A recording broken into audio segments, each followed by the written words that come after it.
नमस्कार मेरे प्रिय छात्रों। आज के इस ऐतिहासिक व्याख्यान में आपका बहुत बहुत स्वागत है। हम अक्सर राजा महाराजाओं और बड़े साम्राज्यों की कहानियां सुनते आए हैं, लेकिन आज हम स्रोत सामग्री के आधार पर कुछ बहुत ही गहरा और रोमांचक अध्ययन करने वाले हैं। एक तरह से हम समय के उस पर्दे को उठाने जा रहे हैं जिसके पीछे पूरे 9000 साल का इतिहास छिपा है। अपने एक प्रोफेसर के रूप में मैं आपको भारतीय उपमहाद्वीप के विकास की पूरी कहानी समझाऊंगा। मेहरगढ़ की उस पहली ईंट से लेकर हमारे आधुनिक चंद्रयान मिशन तक की यात्रा। तो चलिए बिना किसी देरी के इस सफर की शुरुआत करते हैं। आज के हमारे इस व्याख्यान का पाठ्यक्रम मुख्य रूप से 6 हिस्सों में बटा होगा। प्राचीन जड़ें और सिंधु घाटी, महाजनपद और स्वर्ण युग, मध्यकालीन आक्रमण, मुगल और मराठा प्रतिरोध, ब्रिटिश राज और विद्रोह, और अंत में स्वतंत्रता और आधुनिक पुनरुत्थान। तो आइए सीधे चलते हैं हमारे खंड एक की तरफ, प्राचीन जड़ें और सिंधु घाटी। अब हमारे स्रोत हमें बताते हैं कि करीब 9000 ईसा पूर्व में बलूचिस्तान के पास मेहरगढ़ के लोग सिर्फ शुरुआती किसानी नहीं थे, बल्कि वे कमाल के इंजीनियर और दंत चिकित्सक भी थे। जी हाँ, खुदाई में मिले दांतों से पता चला है कि वे बाकायदा बारीक ड्रिल का इस्तेमाल करते थे। इसके काफी समय बाद लगभग 3500 ईसा पूर्व के आसपास ये लोग सिंधु नदी के उपजाऊ मैदानों की तरफ बढ़ने लगे। फिर 1900 ईसा पूर्व आते आते इस महान सभ्यता का पतन शुरू हुआ, जिसने अंततः 1500 ईसा पूर्व में वैदिक काल और लौह युग के लिए रास्ता बनाया। इस सभ्यता की जो बात मुझे व्यक्तिगत रूप से सबसे ज्यादा हैरान करती है, वो है इनकी अर्बन प्लानिंग। जरा सोचिए छात्रों, जब दुनिया के ज्यादातर हिस्से कबीलों में बटे थे, तब सिंधु घाटी के महानगरों जैसे हड़प्पा और मोहनजोदाड़ो में बाकायदा एक ग्रिड सिस्टम था। सड़कें बिल्कुल 90 डिग्री पे कटती थीं, एक ही आकार की ईंटें थीं और ढकी हुई ड्रेनेज व्यवस्था थी, बिल्कुल आज के चंडीगढ़ या न्यूयॉर्क की तरह। एक और दिलचस्प बात जो स्रोत उजागर करते हैं वो ये कि वहाँ हथियारों के अवशेष 9 के बराबर मिले हैं। मतलब ये एक ऐसा समाज था जो युद्ध से ज्यादा व्यापार और शांति पर टिका था। लेकिन बाद में शायद नदियों के सूखने या प्रकृति के बदलते मिजाज ने उन्हें गंगा के मैदानों की ओर पलायन करने पर मजबूर कर दिया। आगे बढ़ते हैं हमारे खंड 2 की ओर, महाजनपद और भारत का स्वर्ण युग। कबीलों से निकलकर अब समाज बड़े और शक्तिशाली राज्यों में बदल रहा था, जिन्हें महाजनपद कहा गया। इनमें मगध सबसे ताकतवर बनकर उभरा, जहां आचार्य चाणक्य की बेजोड़ कूटनीति से मौर्य साम्राज्य की नींव पड़ी। लेकिन इस पूरे दौर का सबसे बड़ा टर्निंग पॉइंट आया सम्राट अशोक के समय। 261 ईसा पूर्व के कलिंग युद्ध में जो भयंकर रक्तपात हुआ, उसने अशोक को भीतर तक झकझोर दिया। उन्होंने हमेशा के लिए युद्ध छोड़ दिया और धम घोष की नीति अपना ली। यानी अब जीत हथियारों से नहीं, बल्कि शांति, अहिंसा और धर्म के रास्ते हासिल की जानी थी। मौर्यों के बाद जो गुप्त काल और उसके बाद का समय आया, उसे हमारे स्रोत स्पष्ट रूप से भारत का स्वर्ण युग कहते हैं। और क्यों न कहें, महान गणितज्ञ आर्यभट्ट ने शून्य का सिद्धांत दिया और दुनिया को बताया कि पृथ्वी गोल है और घूमती है।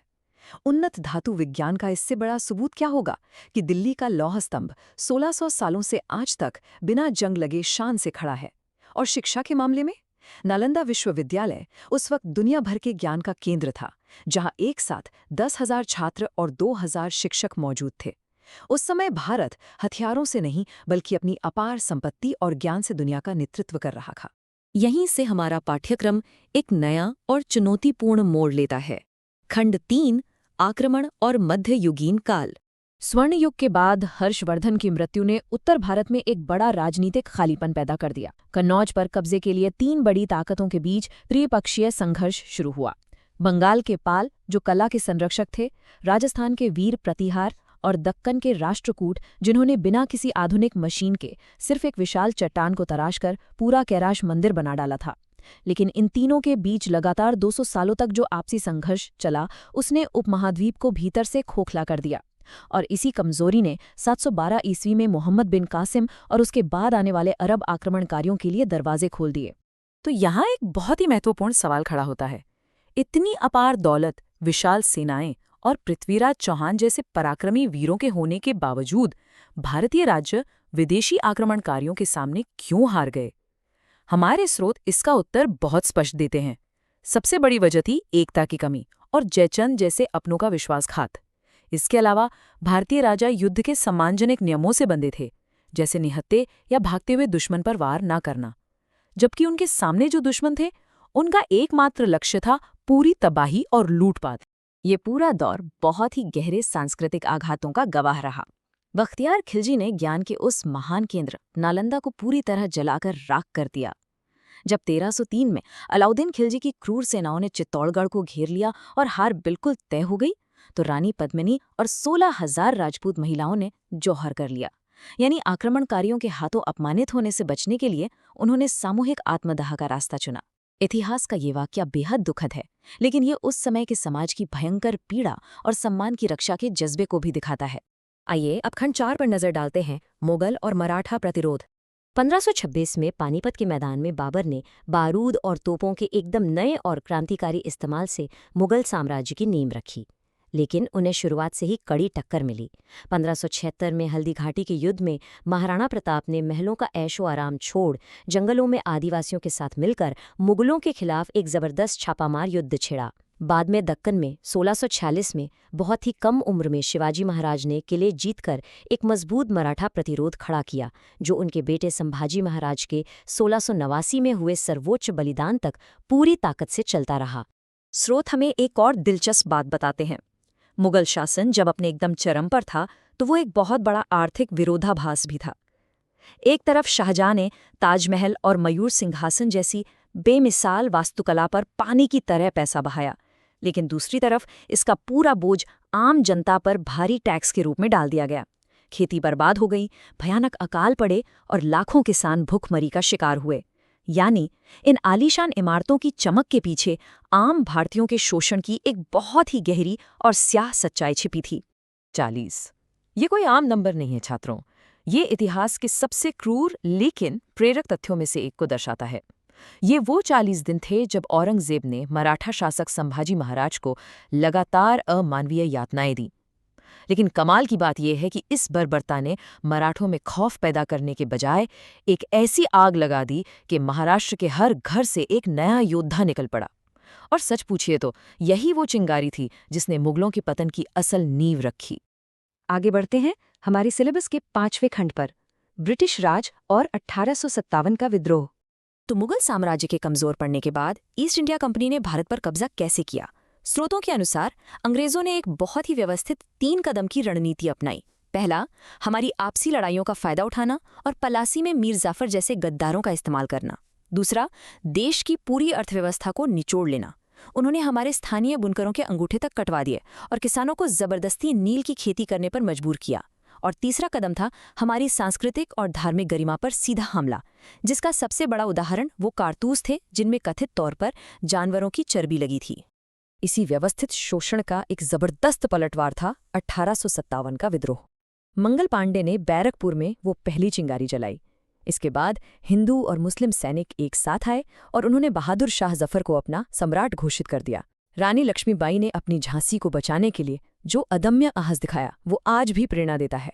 उधर तात्या टोपे कानपुर में लगातार छापामार युद्ध लड़ते रहे। हालांकि स्रोत स्पष्ट करते हैं कि बेहतर ब्रिटिश तकनीक और कुछ रियासतों के अंग्रेजों के साथ मिले होने के कारण ये विद्रोह कुचल दिया गया, लेकिन इसने यकीनन भारत की सोई हुई चेतना को पूरी तरह जगा दिया था। और अब हम अपने आज के व्याख्यान के अंतिम पड़ाव पर हैं। खंड 6, स्वतंत्रता और आधुनिक पुनरुत्थान। आज़ादी की इस लड़ाई के 2 अलग अलग लेकिन बेहद अहम रास्ते थे। एक तरफ था महात्मा गांधी का सत्य और अहिंसा का मार्ग, जिसका सबसे बड़ा प्रतीक था दांडी मार्च।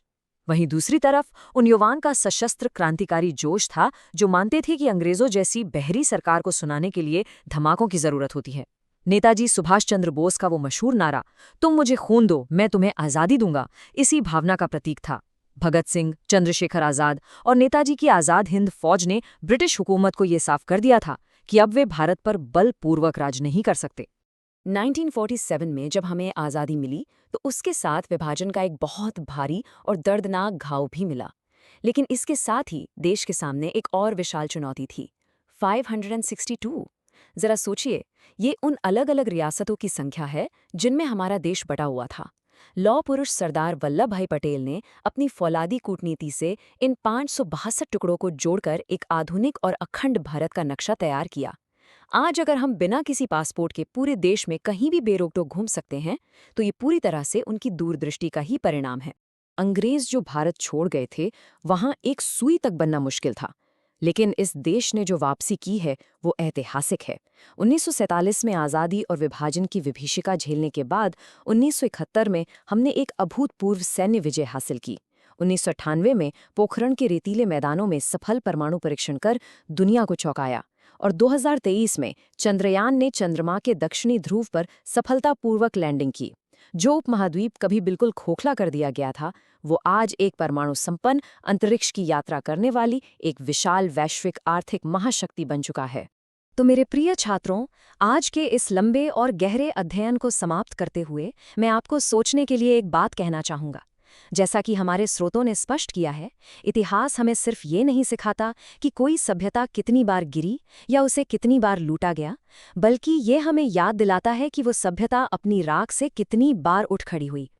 भारत के इस हजारों साल के सफ़र को देखने के बाद जरा सोचिए, इस प्राचीन और महान भूमि का अगला अध्याय कैसा होगा। इतिहास की इस लगातार बनती बिगड़ती कहानी को लेकर हमेशा अपने भीतर एक जिज्ञासा बनाए रखिए। आज के इस ऐतिहासिक व्याख्यान में मेरे साथ जुड़ने के लिए आप सभी का बहुत बहुत धन्यवाद।